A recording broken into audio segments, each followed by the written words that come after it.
तो आईआईएससी में placement process के बारे में जानते हैं, कहाँ से स्टार्ट होता है और उनको प्लेसमेंट कैसे मिलता है, उसके बारे में बताओ। तो जैसा कि मैं अभी इंटर्नशिप्स का बताया, वैसे ही प्लेसमेंट्स का भी सिमिलर रहता है। बचपन में सोचा था कि बड़ा कुछ करूंगा, पापा के मिडिल क्लास सोच से लड़ूंगा, दुनिया वालों ने मुझे इतना डराया, हुए देखो आज 4 साल कॉलेज में सड़ूंगा। तो प्लेसमेंट में थोड़ा नंबर ऑफ स्टूडेंट ज़्यादा रहते हैं क्योंकि काफ़ी लोग जॉब सीख करते हैं। तो आप मतलब प्रोसेस ये रहता है कि आप प्लेसमेंट सेल है OCAT आईआईएससी का, आप वहाँ पे आप अप्लाई करिए, पोर्टल रहेगा, आप कंपनी स्पेसिफिक आप अप्लाई करिए, आपको बेसिकली अपना प्रोफाइल एक वो लोग लिंक भेजते हैं, तो आपको उसमें अपना प्रोफाइल फिल करना होता है, आपका सारे डिटेल्स, आपके मार्क्स, आपका जीपीए, आपका रिज्यूमे, आपका सीवी जो भी डालना होगा। तो कुछ लोग यहाँ पे कंपनी स्पेसिफिक रिज्यूमे बनाते हैं, बट आप जनरल भी बना सकते हैं, किसी प्रोफाइल के लिए बना सकते हैं। आपको 3 रिज्यूमे अपलोड करने का ऑप्शन रहता है, तो उसमें आप यूजुअली डिफरेंट अपना रिज्यूमे डालते हैं, जिस भी प्रोफाइल के आपके हिसाब से अपलोड करके रखना है, और उसके बाद उन 3 में से कोई भी चूज करके, जैसे आपको नोटिफिकेशन आता है, एक मेलिंग ग्रुप रहेगा प्लेसमेंट्स के लिए, तो उसमें आपको नोटिफिकेशन आते रहेंगे, तो आप कॉरेस्पॉन्डिंगली आप कोई भी तीनों में से एक आपका रिज्यूमे हो गया, सीवी हो गया, वो उसमें आप उसके थ्रू आप अप्लाई कर सकते हो। तो ये रहा आपका स्टेप 1। और स्टेप 2 में क्या रहेगा, आपने अप्लाई कर दिया, उसी पोर्टल में एक सेक्शन रिक्रूटर्स का भी रहेगा, जो कंपनी जॉब प्रोवाइड कर रही है, तो वो आपका प्रोफाइल देख सकते हैं, आपका रिज्यूमे देख सकते हैं, और उसकी बेसिस पे आपका मे बी मार्क्स के बेसिस पे, आपका रिज्यूमे के बेसिस पे, या आपका ओवरऑल सब एक टोटल प्रोफाइल कैसा है, उसके बेसिस पे आपको वो शॉर्टलिस्ट करेंगे। और ये स्टेप 2 हो गया। और स्टेप 3 बेसिकली आपका है कि रिटन टेस्ट होगा, तो यूजुअली सब कंपनीज का रहता है प्लेसमेंट्स में, क्योंकि स्टूडेंट्स भी ज्यादा रहते हैं, तो एक फिल्टरिंग क्राइटेरिया स्क्रीनिंग टेस्ट है। तो स्टेप 3 में आपका रिटन टेस्ट होगा। आइडियली सब लोग को बैठने देती है कंपनी, बट अगर स्टूडेंट ज्यादा हो तो मे बी वो शॉर्टलिस्ट कर सकते हैं कि रिटन टेस्ट के लिए भी शॉर्टलिस्ट कर सकते हैं। इस बार हुआ था कुछ कंपनीज में, तो वो लोग सिलेक्टेड स्टूडेंट्स को रिटन टेस्ट में बैठने देंगे, बट अदरवाइज सब लोग को रिटन टेस्ट में बैठने दिया जाता है इरेस्पेक्टिव ऑफ योर जीपीए। तो ये स्टेप 3 होगा। अब स्टेप 4 क्या है, आपके रिजल्ट्स आएंगे, और जैसे अगर ऑफलाइन होता था तो बेसिकली सुबह 8 बजे से शाम के 5 बजे तक टेस्ट रहेगा, और रात में 12 बजे तक रिजल्ट आ जाता था, या सुबह नेक्स्ट डे 8 बजे इंटरव्यूज रहते थे, 7:30-8 बजे यहाँ पे प्लेसमेंट सेल में। तो वहाँ पे आपको नेक्स्ट डे इंटरव्यू से पहले रिजल्ट आ जाते थे, सुबह 8 बजे भी आ सकता है, रात को 12-1 बजे आ सकता है, तो यूजुअली सेम डे रिजल्ट आ जाते हैं रिटन टेस्ट के। तो मान लीजिए कोई हैकर रैंक करके वेबसाइट है, उस प्लेटफॉर्म पे आपका टेस्ट हो रहा है, तो मान लीजिए 100 नंबर का टेस्ट है, तो 70 उन्होंने स्कोर ये जो है कट ऑफ स्कोर सेट कर लिया, और उसके बाद आपको जो भी 70+ होंगे वो लोग शॉर्टलिस्ट हो जाएंगे। और स्टेप 4 में आपका क्या रहेगा कि once you have cleared the written test, और अगर आप आगे जाते तो आपका इंटरव्यू होगा। तो ऑलमोस्ट सब कंपनी इंटरव्यू लेती है आपके रिटन टेस्ट के बाद, बहुत कम कंपनी हो जो रिटन टेस्ट पे ही ले लेती है, बट आइडियली आपका रिटन टेस्ट हुआ स्टेप 4 में। तो स्टेप 5 में आपका इंटरव्यू हुआ, फर्स्ट राउंड ऑफ इंटरव्यू। तो राउंड्स कितने भी हो सकते हैं, यूजुअली 2 से 3 रहते हैं, और हाँ, तो उनके राउंड्स पे आते हैं। तो फर्स्ट राउंड ऑफ इंटरव्यू में आप आ गए, तो फर्स्ट राउंड में क्या रहता है कि आपका इंट्रोडक्टरी राउंड रह सकता है, आप अपने बैकग्राउंड के बारे में बताइए, आपने कौन कौन से प्रोजेक्ट्स किए उनके बारे में बताइए, तो उन पे वो क्वेश्चन पूछ सकते हैं। अगर उनको इंटरेस्टिंग लगे तो आपसे पूछ सकते हैं कि आपने ये वाला प्रोजेक्ट क्यों चूज किया, और उसमें आपने कौन सा टूल यूज किया, आपने ये वाला टूल क्यों नहीं यूज किया, और आपके रिजल्ट्स कैसे आए, आप क्या उसको इम्प्रूव कर सकते थे क्या, तो इस टाइप के क्वेश्चन रह सकते हैं उसमें। फिर अगला राउंड रहता है इंटरव्यू का। यूजुअली 2 राउंड तो कंपनी लेती है इंटरव्यू के लिए, जिसमें पहला राउंड थोड़ा इंट्रोडक्टरी रहता है, आपको आपके बारे में जानने के लिए, आपने किस टाइप का काम किया, आपका एमटेक प्रोजेक्ट कैसा रहा है, आप किस पे काम करने वाले हैं। और सेकंड राउंड में रहता है कि आपका डोमेन नॉलेज, आपका स्किल्स कैसे है उसमें। अगर मान लीजिए मैं सिस्टम्स की कंपनी का बात करता हूँ, पूल बी का जैसे मैंने बात किया था, तो अगर कोई कंपनी आती है जो कि आपको सॉफ्टवेयर डेवलपर के लिए ले रही है, तो वो एक्सपेक्ट करेगी कि आपका कोई प्रोग्रामिंग लैंग्वेज पे एटलीस्ट एक पे कमांड हो, जैसे पाइथन हो गया, C++ हो गया, उस टाइप पे। और उसके बाद आपके जो थ्योरेटिकल नॉलेज है, बेसिकली डेटा स्ट्रक्चर एल्गोरिथम हो गया, जो आपके पूले में आते हैं, तो वो भी आपके अच्छे से आपने मतलब उस पर आपका नॉलेज हो। और उसके बाद मतलब आप बेसिकली उसमें वो चेक करते हैं उसमें सेकंड राउंड ऑफ इंटरव्यू में। और फाइनली उसके बाद थर्ड राउंड ऑफ इंटरव्यू हो सकता है, नहीं तो एचआर राउंड हो जाता है उसके बाद। फाइनल राउंड आपका एचआर राउंड रहता है यूजुअली। कुछ कंपनीज मैनेजरियल राउंड भी लेती हैं, ग्रुप डिस्कशन टाइप का रहता है, जीडी टाइप का, तो वो कंपनी टू कंपनी डिपेंड करता है। बट 2 से 3 राउंड में आपका वो लोग मतलब जज कर लेते हैं कि आपको लेना है कि नहीं लेना है। और हर एक राउंड मतलब एक हिसाब से नॉकआउट राउंड टाइप का रहता है, तो आप मतलब उसमें आप बाहर हो सकते हैं, मतलब सिलेक्ट हो सकते हैं, तो ये रहता है। और इसमें एक ओकैप एक ऑप्शन भी देता है, मतलब मान लीजिए आपको लगा कि आपने टेस्ट काफी अच्छा किया, ठीक है, या आपका इंटरव्यू काफी अच्छा गया था और आपका सिलेक्शन नहीं हुआ, तो आप ओकैप से फीडबैक ले सकते हैं, जो कि फाइनली कंपनी के पास जाएगा और आप वो कंपनी से पूछेंगे कि आपका सिलेक्शन क्यों नहीं हुआ, या आपका आपका प्रोफाइल फिर से कंसीडर हो सकता है, तो ये भी एक एडवांटेज रहता है। और क्योंकि अगर स्टूडेंट्स कम है तो आप कर भी सकते हैं, तो अगर आपका अच्छा हो तो कुछ केसेस में हुआ भी है कि आपका रिकंसीडर हुआ प्रोफाइल, आपका एक और मे बी एडिशनल राउंड हो इंटरव्यू का, तो आपका फिर उस बेसिस पे हो भी सकता है सिलेक्शन और आप आगे जा सकते हैं। तो यही 3 से 4 राउंड इंटरव्यू रहता है, उससे रिलेटेड टेस्ट का हमने बता दिया, तो उसके बाद आपको कॉल आ जाता है। और उसके बाद बेसिकली ये तो एक प्रोसेस हो गया। तो प्लेसमेंट्स में स्लॉट्स होते हैं, slot 1, slot 2, slot 3, open slot हो गया, या कितने भी स्लॉट्स रह सकते हैं। तो स्लॉट 1 में हम लोग कंप्यूटर साइंस स्टूडेंट्स की बात कर रहे हैं, तो सीएससी जो स्टूडेंट्स हैं उनके लिए फर्स्ट स्लॉट रहता है, जिसमें आइडियली 7 से 8 कंपनीज रहती है और एक हफ्ते में प्रोसेस पूरा हो जाता है और मोस्टली लोगों का प्लेसमेंट भी उसमें हो जाता है। तो अगर नॉर्मल कंडीशन है तो फर्स्ट सेकंड स्लॉट में काफी लोगों का मतलब ऑलमोस्ट पूरा बैच सीएससी का हो जाता है। तो फर्स्ट स्लॉट की अगर मैं बात करूँ तो कंपनीज लाइक क्वालकॉम हो गया, सिस्को हो गया और माइक्रोसॉफ्ट हो गया, तो ऐसी कंपनीज आती है, आ सकती है, थोड़ा ऊपर नीचे हो सकता है। और इस बार कुछ नए कंपनी स्टार्टअप्स भी आए थे, अल्फोंसो करके आया था, आई थिंक कोहेसिटी आई थी, तो ये कुछ कंपनीज है जो स्लॉट 1 में आई थी। और इस बार थोड़ा सा कोविड के कारण प्लेसमेंट्स एक्सटेंड हुए हैं आईएससी में भी, ये मैं पॉइंट बताना चाहूँगा। और एक और कुछ रूल्स भी चेंज हुए, जैसे एज प्लेसमेंट कोऑर्डिनेटर लोगों को इंसेंटिव नहीं मिला, क्योंकि पहले रहता था कि आप ज़्यादा कंपनी में अप्लाई कर सकते हैं या आपके पास ज़्यादा ऑप्शन रहेंगे, और एक ड्रीम कंपनी का रूल रहता था कि आप उसमें अप्लाई कर सकते हैं। मान लीजिए कोई कंपनी का 50% सीटीसी ज़्यादा दे रही है आपको और आपका जॉब लग चुका है, तो आप उस कंपनी में अप्लाई कर सकते हैं और आपको पहले मेंशन करना रहेगा। आई थिंक प्लेसमेंट कोऑर्डिनेटर को ज़्यादा ऑप्शन रहते थे मेंशन करने, बट इस बार ऐसा कुछ नहीं था। बट ठीक है, कोविड था तो हम बोल ही सकते कुछ। तो फिर मैं स्लॉट 1 की बात कर रहा था, तो स्लॉट 1 में भी थोड़ा मॉडिफाई किया गया कि आप जो अप्लाई कर सकते हैं वो 50% कंपनी में ही कर सकते हैं। मान लीजिए 8 कंपनी आ रही तो आप 4 जगह अप्लाई कर सकते हैं और उन्हीं 4 में से फिर आपके पास चांसेस रहेंगे। फिर ये रूल को हटा दिया गया था क्योंकि इतना ज़्यादा उसके रिजल्ट दिखे नहीं थे, तो काफ़ी लोगों को डिसएडवांटेज होता है इसका। तो फिर ऐसे मतलब स्लॉट 1 में मोस्टली कंप्यूटर साइंस की कंपनीज आती है, स्लॉट 2 में कुछ कंपनीज इलेक्ट्रॉनिक्स की, सेमीकंडक्टर कंपनीज आती है, स्लॉट 3 में मैकेनिकल की, केमिकल की, अदर ब्रांचेस की कंपनीज आती है, और उसके बाद ओपन स्लॉट रहता है। तो इस बार जैसे प्लेसमेंट्स थे वो 1 महीना प्रीपोन भी हुए थे कोविड की वजह से, तो सितंबर से हुए, आइडियली अक्टूबर से होता है। तो उससे पहले भी जैसे अपनी प्रोसेस की बात करी तो कंपनीज अपना पीपीटी देती हैं, अपने बारे में बताती हैं कि वो लोग क्या काम कर रहे हैं, वो लोग का कहाँ का प्रेजेंस है, ऑफिस कहाँ पे है, और भी कुछ कॉम्पेंसेशन भी बता सकते हैं कि हम लोग इतना आपको पैकेज ऑफर कर रहे हैं, और आपका जॉब डिस्क्रिप्शन बता सकते हैं, जेडी जिसे बोलते हैं, कि आपको इस एरिया में काम करना रहेगा, इस एरिया में इस सब एरिया पे काम होता है, तो आपको उस चीज़ के बारे में पीपीटी में बताते हैं। तो ये अगस्त सितंबर में ही पीपीटी चलते हैं। और इस बार का प्लेसमेंट्स क्योंकि मैंने बोला प्रीकॉन होता है, तो सितंबर से इंटरव्यूज भी चालू हो गए थे और जो रिटन टेस्ट हो गए बेसिकली। तो एक बार रिटन टेस्ट हुआ, फिर इंटरव्यू होता है और फिर आपका फाइनल रिजल्ट आता है। तो ये सब क्योंकि ओकैप हैंडल करता है प्लेसमेंट, ऑन कैंपस प्लेसमेंट को, तो वो लोग एक लिंक बनाए थे, एक एक्सेल शीट टाइप का, तो उस पर आपका जो है डेली रिजल्ट्स जो भी आया है उस पर अपडेट होगा, तो सब लोग उसको देख सकते हैं कि किसका सिलेक्शन हुआ है, किसका नहीं हुआ है।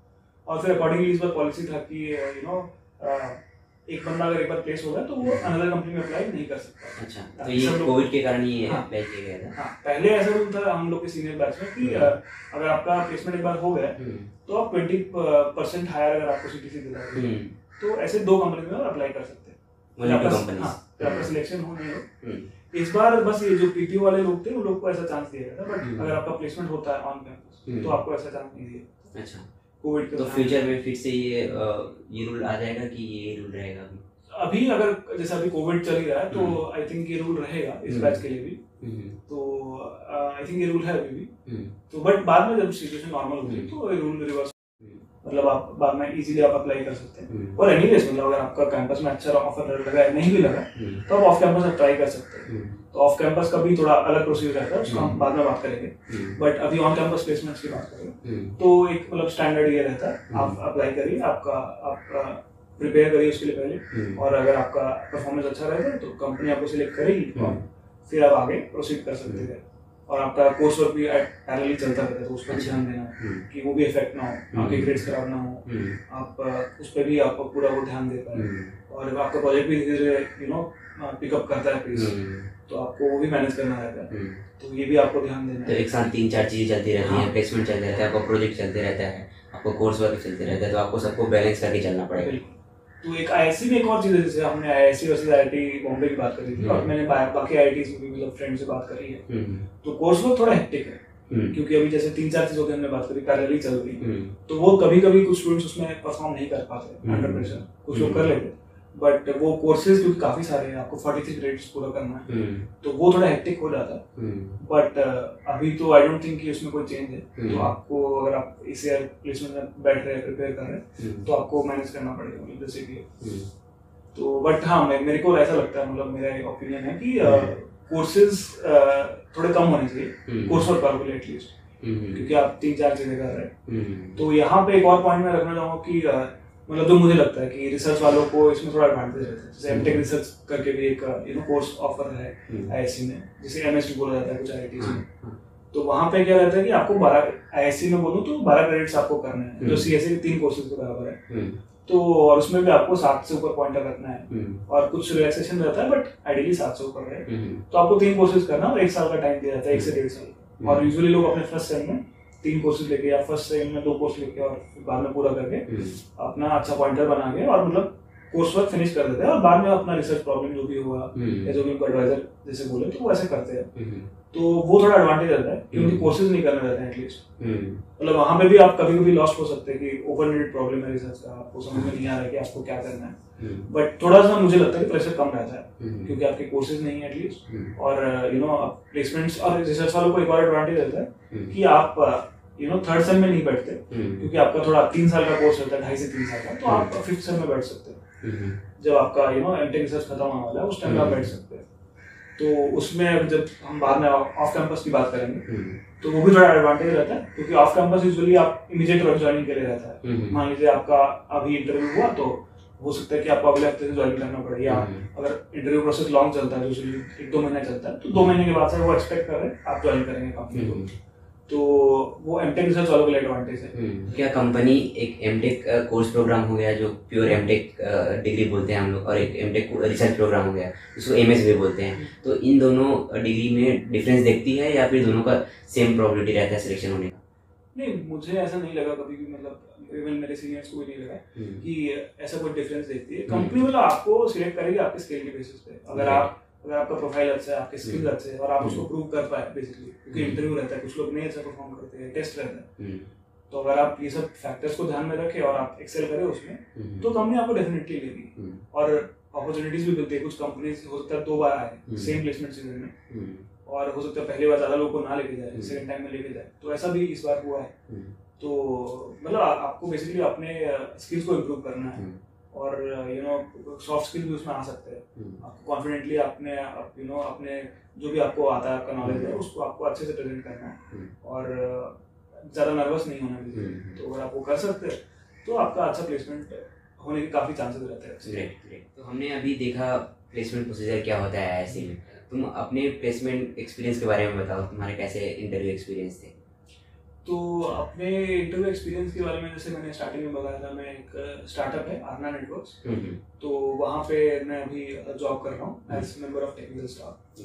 तो मतलब मैं यहाँ पे भी बताना चाहूँगा कि मैंने ये कंपनी को क्यों चूज़ किया अदर देन अदर कंपनीज। मुझे और भी कंपनी से इंटरव्यू ऑफर्स या इंटरव्यू कॉल्स आए थे, but I still choose this company because ये लोग का प्लेसमेंट प्रोसेस काफ़ी यूनिक लगा मेरे को। कंपेंसेशन भी लाइक जो मेरा अभी सैलरी है वो मीडियम सैलरी के बराबर है पूरे बैच की। तो ये भी नहीं कि बहुत ज़्यादा इट स्टूड अपार्ट या बहुत कम दे रहे थे, तो ऐसा भी नहीं, बट प्रोसेस पूरा उनका मतलब काफ़ी अच्छा लगा मेरे को, जो कि काफ़ी बड़े बड़े कंपनीज में होता है। तो बेसिकली क्या था मेरा प्रोसेस क्या था या एक्सपीरियंस क्या था, तो स्टार्टिंग में वो लोग ने रिटन टेस्ट लिया, तो एक कोडिंग राउंड हुआ, उसके बेसिस पे उन लोगों ने CGPA के थ्रू कोई मतलब कट ऑफ ऐसे नहीं था? नहीं, उन लोग का नहीं था। ओके, तो डायरेक्ट पहले रिटर्न हुआ? हाँ, रिटर्न टेस्ट हुआ, सब लोग को अप्लाई करने दिया वो लोग, और रिटर्न टेस्ट हुआ और उसके बेस पे उन्होंने शॉर्टलिस्ट किया। आई थिंक 15 लोग अप्लाई किए थे स्टार्टिंग में, और जहाँ तक मुझे याद है 8 से 10 लोग मतलब इंटरव्यू राउंड के लिए आगे शॉर्ट 8 से 10 लोग रिटर्न क्लियर किए? हाँ, फर्स्ट राउंड ऑफ इंटरव्यू के लिए। तो उसके बाद इंटरव्यू राउंड चालू हुए। आई थिंक ये कंपनी अक्टूबर एंडिंग में आई थी, जहाँ तक मुझे याद है, क्योंकि स्लॉट 3 या ओपन स्लॉट के टाइम पे आई थी। तो वो था, और उसके बाद फर्स्ट राउंड ऑफ इंटरव्यू था। मैं भी शॉर्टलिस्ट हुआ था रिटन टेस्ट के बाद। तो रिटन टेस्ट भी मॉनिटर था, मतलब क्योंकि भी ऑनलाइन चल रहा है, तो वो जो भी उनके को फाउंडर थे वो मॉनिटर कर रहे थे कि मतलब कुछ प्लैगियरिज्म या ऐसा टाइप का वो एक्टिविटी ना हो। तो वो था। उसके बाद फर्स्ट राउंड जो था इंटरव्यू का, तो वो जैसा मैंने पहले बताया था, वो टेक्निकल राउंड टाइप का था। तो उसमें वो लोगों ने मेरे से प्रोजेक्ट्स के बारे में पूछा, और जानना चाह रहे थे कि मेरा मतलब काम किस टाइप पे है, किस किस एरिया में मैंने काम किया है और क्या काम किया है। तो फर्स्ट राउंड उसके बारे में था, और वो लोग उस पर क्वेश्चंस पूछ रहे थे प्रोजेक्ट से रिलेटेड। फिर उसके बाद क्या क्वेश्चन थे, कुछ हाईलाइट कर सकते हो? तो क्वेश्चन बेसिकली ये थे, जैसे मतलब मेरा प्रोजेक्ट था, जैसे मैंने कुछ प्रोजेक्ट के बारे में बताया, तो एक क्लस्टरिंग का प्रोजेक्ट था। तो उन्होंने पूछा कि आपने क्लस्टरिंग का कौन सा एल्गोरिथम यूज किया, जैसे स्पेक्ट्रल क्लस्टरिंग हो जाएगा उसे, तो वो यूज किया आपने, कोई और भी नहीं यूज किया। अच्छा, तो आपको कितना टाइम लगा प्रोजेक्ट करने में? अच्छा, और ये टीम प्रोजेक्ट था, इंडिविजुअल प्रोजेक्ट था, तो ये सब क्वेश्चन पूछते। और ये कोई पेपर का इम्प्लीमेंटेशन था क्या, या कोई कोर्स का प्रोजेक्ट था क्या? अच्छा, तो ये सब वो देखना चाहते हैं। और इसमें आपने कुछ अलग से किया था, और आपने स्क्रैच से इसको इम्प्लीमेंट किया था। अच्छा, तो इस टाइप के क्वेश्चन रहते हैं, मतलब जनरल क्वेश्चन था। आप अगर आप मतलब इंटरव्यू एक्सपीरियंसेस की साइट्स हैं, जैसे गिग्स फॉर गिग्स करके वेबसाइट है, तो आप पे उस पर कंपनी वाइज इंटरव्यू एक्सपीरियंस रहते हैं, तो उस पर भी आप सर्च करेंगे तो आपको मिल जाएगा कि मतलब स्टैंडर्ड क्वेश्चंस क्या रहते हैं, क्या पूछा जाता है।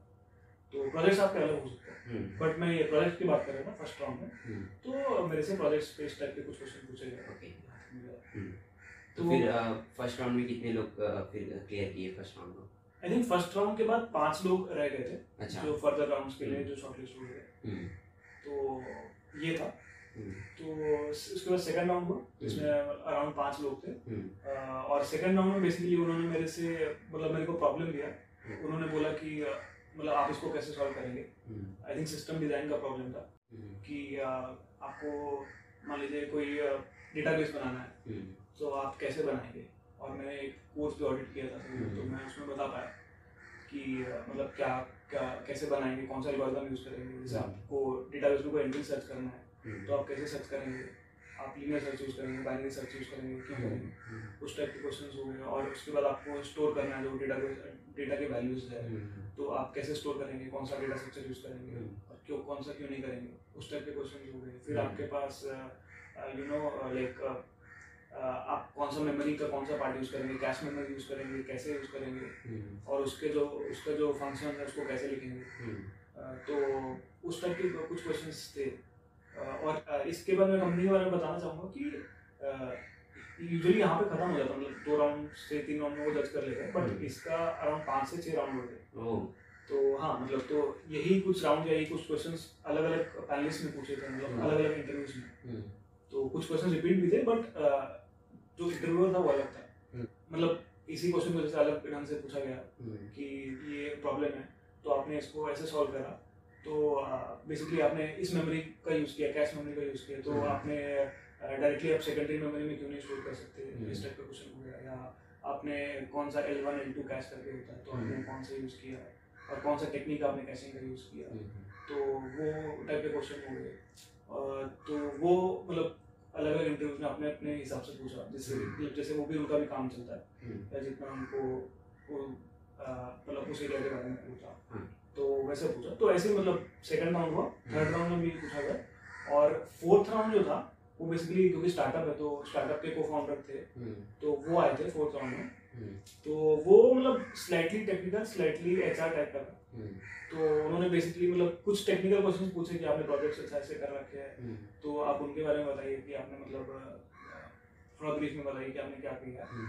मतलब मैं आपका इंटरेस्ट देखना चाह रहा हूँ कि आप रियली इंटरेस्टेड हैं इस एरिया में कि नहीं है। तो बेसिकली जो स्टार्टअप है ये क्लाउड कंप्यूटिंग 5G पे काम कर रहा है। अच्छा। तो वो जानना चाहते कि क्या मैंने 5G या 4G जैसी टेक्नोलॉजी पे काम किया है पहले, अगर नहीं किया तो मैं क्या अडेप्ट कर पाऊंगा क्विकली, क्योंकि स्टार्टअप है तो काम भी वैसे रहेगा और कंपनी ग्रो कर रहा है।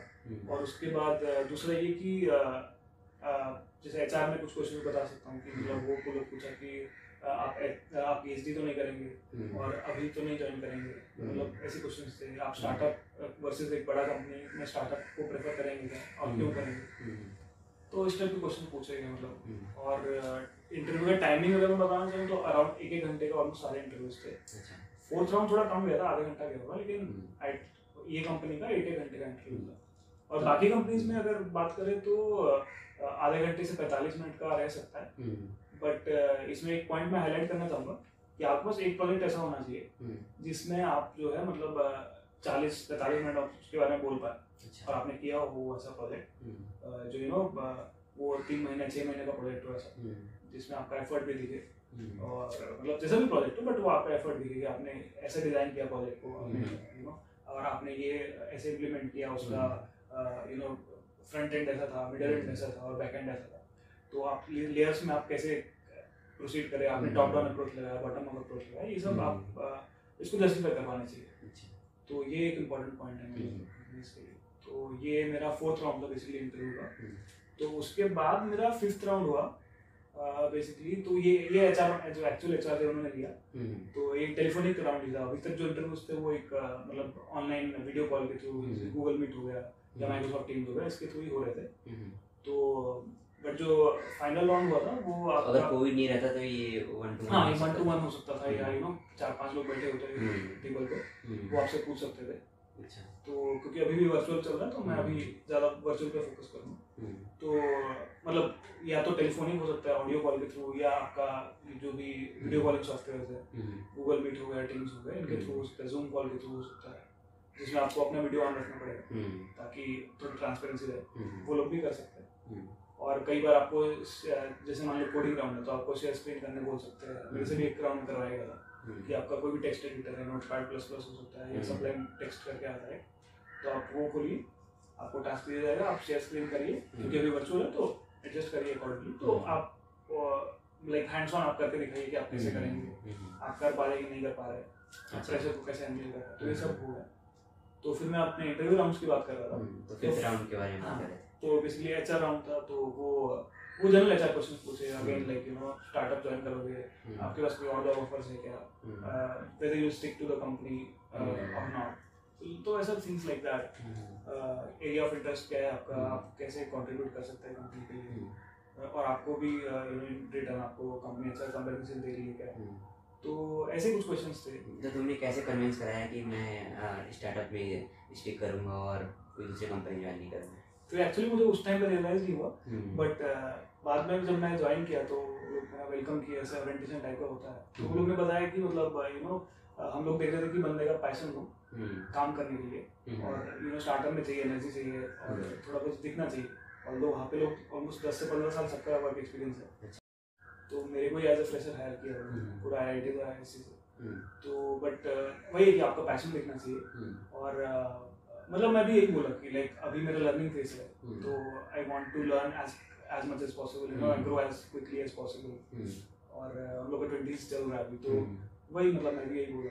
और बड़े कंपनी में यूजुअली होता है कि टाइम लगता है, and there is a hierarchy, there is chain of how things go, it will take time. आपको पहले टीम असाइन होगा, आपको डॉक्यूमेंटेशन दिया जाएगा, और आपके टीम पे भी डिपेंड करता है कि वो कैसा काम है, कितने फ्लेक्सिबल है। और ये जो कंपनी का यूनिक चीज मेरे को लगा था कि एवरीबॉडी वाज रीचेबल, आप किसी से भी कभी भी इवन को-फाउंडर हो, आप उनको कर सकते हैं। और अभी मैं उस चीज को रियलाइज भी कर रहा हूँ, मतलब मेरा कंपनी में ऑलमोस्ट सब लोगों से बात हो चुका है, और कुछ हेल्प चाहिए आपको, या कहीं का आप स्टक है, आपको उसको रिजॉल्व करना है, जल्दी से जल्दी करना पड़ेगा, सेकंड में मिनट्स में आपका रिजॉल्व हो जाता है।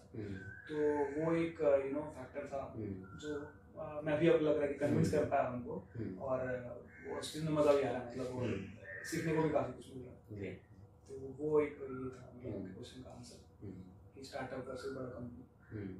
तो स्टार्टअप्स में बेसिकली हम लोग सबसे अप्रोच कर सकते हैं, सबसे बात कर सकते हैं, प्रॉब्लम को डिस्कस कर सकते हैं। अगर बड़ा कंपनी है तो तुम अगर फाउंडर को फाउंडर साथ पहुंचने में थोड़ा टाइम लग सकता है, तो ये चीज़ आप आंसर कर सकते हैं। हाँ, ये आप बोल सकते हो। और बेसिकली आपका वो भी रहेगा कि आपका आप कैसे ग्रो करना चाहते हैं, अपने करियर पाथ को कैसे देखते हैं।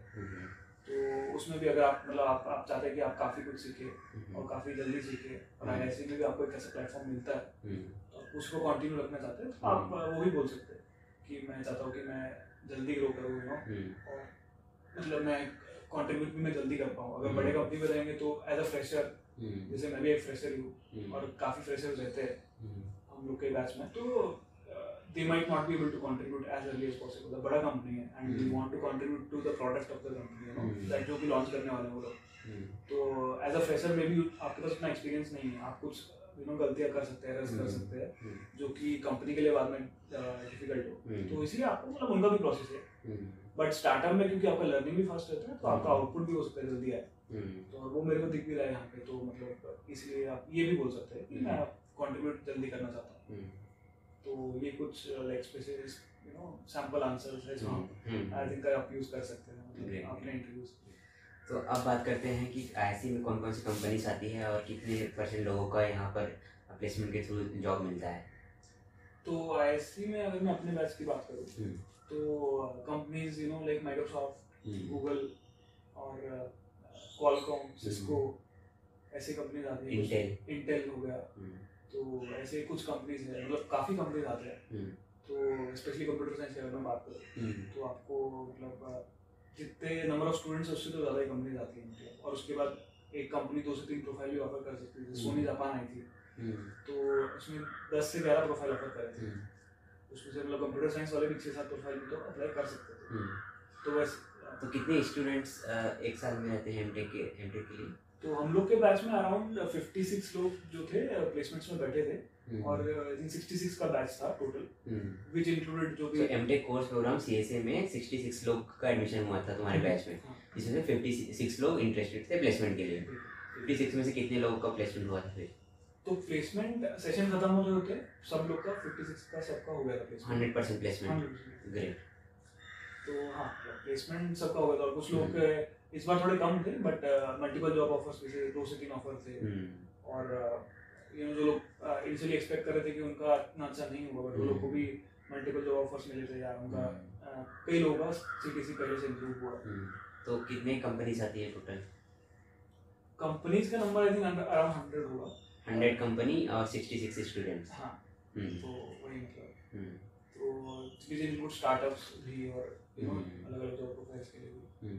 तो हाँ मतलब आपको सफिशिएंट एनफ अपॉर्चुनिटीज मिलती है। तो अगर आपका प्रिपरेशन अच्छा होगा और प्रोफाइल अच्छा होगा तो आप कन्वर्ट कर सकते हैं। सो 100 CSA के लिए आती है कि पूरा ओवरऑल IISc के लिए आती है? CSA के लिए आती है। ओवरऑल बाकी ब्रांचेस के लिए कम है, मतलब जैसे आपको पता होगा मैकेनिकल वो ऐसे भी होगा तो उसमें काफ़ी कम कंपनीज आती है, 1-2 कंपनीज आती है IISc में अगर बात करें। बट CSA में मतलब अच्छा कंपनीज, हाँ बहुत ज़्यादा कंपनीज आती है। और फिर अगर हम जैसे मैं ऑफ कैंपस की पहले बात कर रहा हूँ तो ऑफ कैंपस प्रोसेस भी होता है। तो सब हमने अभी तक जो डिस्कस किया सब ऑन कैंपस था, चाहे इंटर्नशिप हो, प्लेसमेंट हो। सो ये पर्टिकुलर IISc के स्टूडेंट्स के लिए हमने बात किया। तो ऑन कैंपस क्या होता है इसके बारे में बता। हाँ तो ये बेसिकली ऑन कैंपस था। तो अभी जो मैं बता रहा हूँ वो ऑफ कैंपस होगा। तो ऑफ कैंपस मतलब कि आप कैंपस के थ्रू नहीं कर रहे, आप ओपन एंडेड कर रहे हैं। आप मतलब जो कंपनी के वेबसाइट पे जाके अप्लाई कर रहे हैं या कंपनी लिंक्डइन पे कोई पोस्ट डाला कि हम लोग हायर कर रहे हैं इस प्रोफाइल के लिए, तो आप उस पर जाके अप्लाई कर सकते हैं। एक और प्रोसेस होता है रेफरल का। तो आप किसी प्रोफेसर मतलब आपका एडवाइजर बेसिकली जो है वो भी अगर किसी कंपनी के साथ काम कर रहा है तो वो आपका अगर आपका अच्छा काम है तो वो आगे रेफर कर सकता है, आपका CV होगा। तो ये भी एक प्रोसेस होता है। तो रेफरल का प्रायोरिटी सबसे हाई रहता है, मतलब उसमें number of rounds of selection भी कम रहता है और प्रायोरिटी भी सबसे हाई रहता है। उसके बाद कैंपस प्लेसमेंट्स हो गए, ऑफ कैंपस प्लेसमेंट्स हो गए। तो जो ऑफ कैंपस प्लेसमेंट्स है उसमें थोड़ा प्रोसेस बता देता हूँ। तो उसमें क्या रहता है कि आप जैसे मैंने बताया कंपनी की वेबसाइट पे जाके अप्लाई करिए या तो आप या लिंक्डइन वगैरह पे। तो उसके बाद वो लोग का और प्रोसेस भी लंबा रहता है, अराउंड 2 महीने इस बार देखा गया एवरेज चला है। तो ऑन कैंपस प्लेसमेंट 1 हफ्ते में यूजुअली हो जाता है हर कंपनी का। मैक्सिमम अगर ओपन प्लेसमेंट ओपन स्लॉट भी रहे तो 1 महीने में हो जाता है, रिजल्ट्स आपके पास आ जाते हैं। इसमें 2 महीने में भी हो सकते हैं रिजल्ट, 2-2.5 महीने लग जाए क्योंकि नंबर ऑफ कैंडिडेट्स भी ज़्यादा रहता है। IIT से भी लोग अप्लाई कर सकते हैं, बाकी कॉलेजेस से भी कर सकते हैं। तो आप अप्लाई करिए, आपका CV जाएगा, उसमें रिज्यूमे जा सकता है, और नेक्स्ट स्टेप में आपका वो लोग रिटन टेस्ट ले सकते हैं किसी प्लेटफॉर्म पे।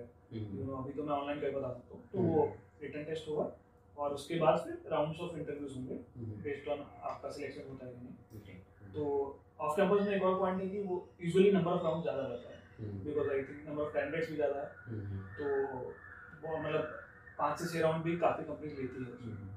तो जैसे अभी गूगल का मोस्टली अगर देखा गया तो वो कंपनी आती है, ऐसे वाले स्टूडेंट उसमें जाते हैं, अप्लाई करते हैं, लेकिन उनका थोड़ा प्रोसीजर लंबा चलता है, मतलब 1 से 2 महीने का चलता है, तो वो ऑफ कैंपस ही आप मान सकते हो उसको। जैसे उनका किक स्टार्ट करके एक प्रोग्राम होता है, कोडिंग टेस्ट टाइप का होता है, वो लोग कॉम्पिटिशन ऑर्गेनाइज करते हैं, उसमें अगर आपने अच्छा किया तो आपके इंटरव्यू होंगे, अराउंड 4 से 5 राउंड इंटरव्यू होते हैं, अलग अलग टेलीफोनिक हो सकता है, वीडियो कॉल पे हो सकता है, अलग अलग डोमेन्स पे हो सकता है, और उसके बाद फाइनली HR राउंड होता है। तो अलग अलग होता है, कुछ कंपनीज जैसे मैंने अभी पहले नहीं बताया चीज़, पजल्स भी पूछ लेती है, जैसे मेरे कंपनी में पूछा गया है कि आपको पजल दिया जाएगा तो आप उसको कैसे सॉल्व करेंगे।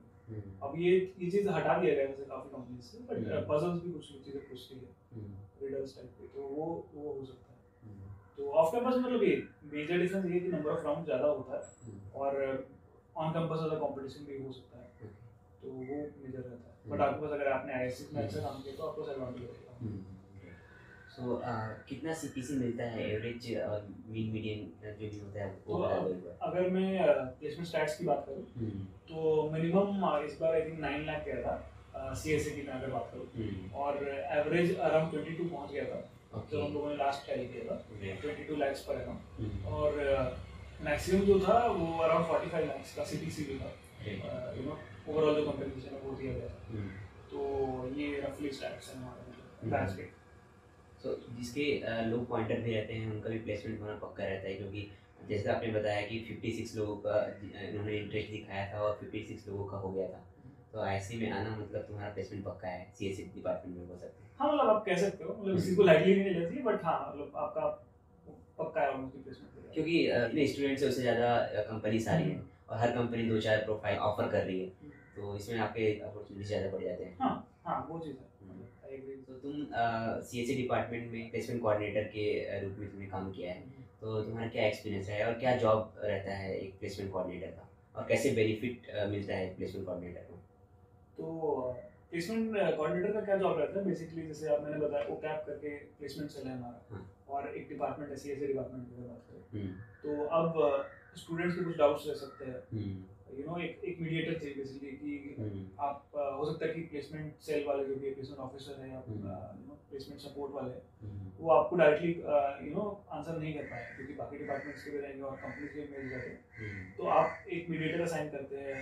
हम लोग में आई थिंक 4 लोग थे प्लेसमेंट कोऑर्डिनेटर, तो मल्टीपल भी हो सकते हैं क्योंकि बैच टाइम ज़्यादा था, तो 4 कोऑर्डिनेटर्स थे, तो मैं उसमें से एक था।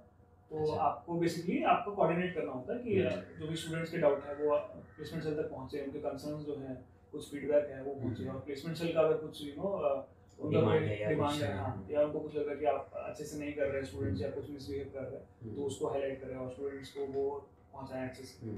तो मेजरली रिस्पॉन्सिबिलिटी ये रहता है, और एक और बड़ा रिस्पॉन्सिबिलिटी रहता है कि आप कंपनी से बात करें। प्लेसमेंट सेल अपने एंड से कंपनी से बात करता है and they are experts in that, तो आप भी ट्राई करिए, आपके कुछ कनेक्शंस हैं, आपके कुछ सीनियर्स हैं जिनको आप जानते हैं, जो कि अपने HR से बात करके कंपनीज को बुलवा सकता है IISc, या डायरेक्टली HR से बात करिए कंपनीज के, जो कि IISc प्लेसमेंट सेल नहीं बुलाता है, नहीं आते पहले, तो आपका वो एडवांटेज है। तो आप मतलब आप मेल करिए कंपनीज को, एक स्पेसिफिक टेम्पलेट आपको मिलता है प्लेसमेंट सेल से, आप खुद का भी बना सकते हैं कि आपको इस फॉर्मेट में लाइक अपने प्लेसमेंट स्टैट्स बता सकते हैं, उसमें अपना कौन कौन से कंपनीज आते हैं, अपना ब्रोशर बना सकते हैं, जो लोगों ने बनाया था, ज़्यादा लंबा भी नहीं, 2 से 3 पेज का, और उसमें अपने डिपार्टमेंट को भी हाईलाइट कर सकते हैं कि इन एरियाज पे काम होता है और ये लैब्स है, तो वो बता सकते हैं, और फिर लोगों को कन्विंस करना बेसिकली कि आप हमारे यहाँ पे आएंगे। अच्छा, और इस चीज़ का मतलब मुझे बेसिकली एंड में दिखा था क्योंकि जैसे कोविड की वजह से प्लेसमेंट काफ़ी लंबे चले इस बार, 1-2 महीने में हो जाता है,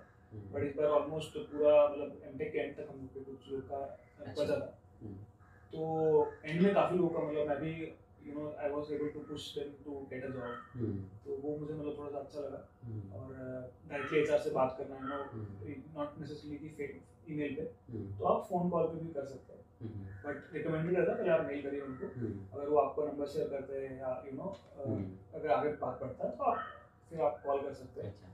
तो आप फोन पे बात करिए मतलब आराम से। एचआर से भी काफ़ी मतलब कैजुअल कॉन्वर्सेशन रहता है, जैसे हम लोग अभी कर रहे थे, मतलब कोई बहुत सीरियस नहीं रहता। तो आपको अपना डिपार्टमेंट को पिचिंग करना, आपके जो फ्रेंड्स हैं, आपके जो बैच है, कि वो लोग क्या कंपनी को कंट्रीब्यूट कर सकते हैं और कंपनी को बुलाना।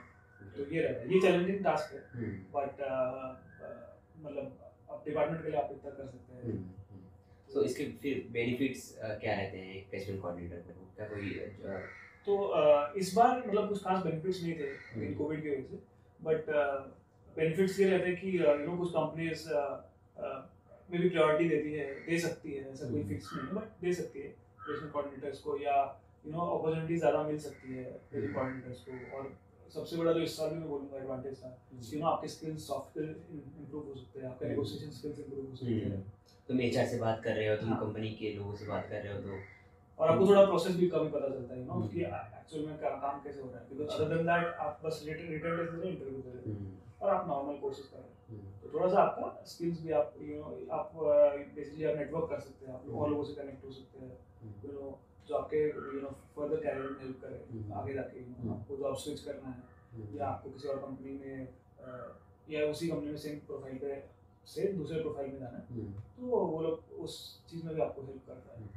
नॉर्मल टाइम में क्या रहता है कि जैसे एक ड्रीम कंपनी का रूल होता है, मतलब हर एक का रहता है कि मैं इस कंपनी में जॉब करूँ। जैसे मान लो काफ़ी लोगों को गूगल रहता है, तो अब आपने एक प्लेसमेंट सेल फॉर्म सर्कुलेट करता है, तो ऑनलाइन ऑफलाइन दोनों हो सकता है। तो उसमें आपको मेंशन करना रहता है कि मेरा ये 5 कंपनी ड्रीम कंपनी है। अच्छा, तो उसमें से आप किसी कंपनी में अप्लाई कर सकते हैं अगर वो कंपनी कैंपस में आए।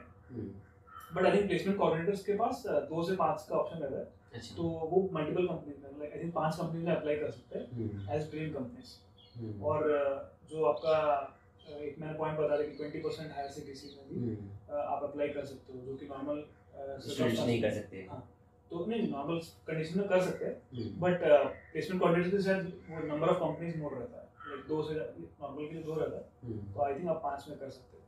अच्छा, जिनका से किसी आपके करंट तो अगर तुम लोग अगर कोई नॉर्मल स्टूडेंट्स हैं तो वो क्या कर सकते हैं कि अपना ड्रीम कंपनी केवल एक ही देगा, लेकिन अगर तुम प्लेसमेंट कोऑर्डिनेटर हो तो तुम अपने ड्रीम कंपनी 3 to 4 5 दे सकते हो।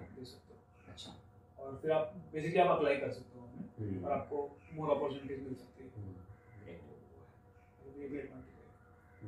सो सार्थक, बहुत बहुत धन्यवाद, तुम यहाँ आए, अपना इंटरव्यू एक्सपीरियंस शेयर किए और बहुत सारे स्टैट्स हमारे सामने में रखे हम दर्शकों को। आईआईटी बॉम्बे और आईआईएससी बेंगलोर के बीच में कंपैरिजन बताए, तो लोगों के मन में बहुत सारे डाउट्स रहते हैं, वो क्लियर हो गई होंगी और आई ओपनिंग के लिए वीडियो रहने वाला है।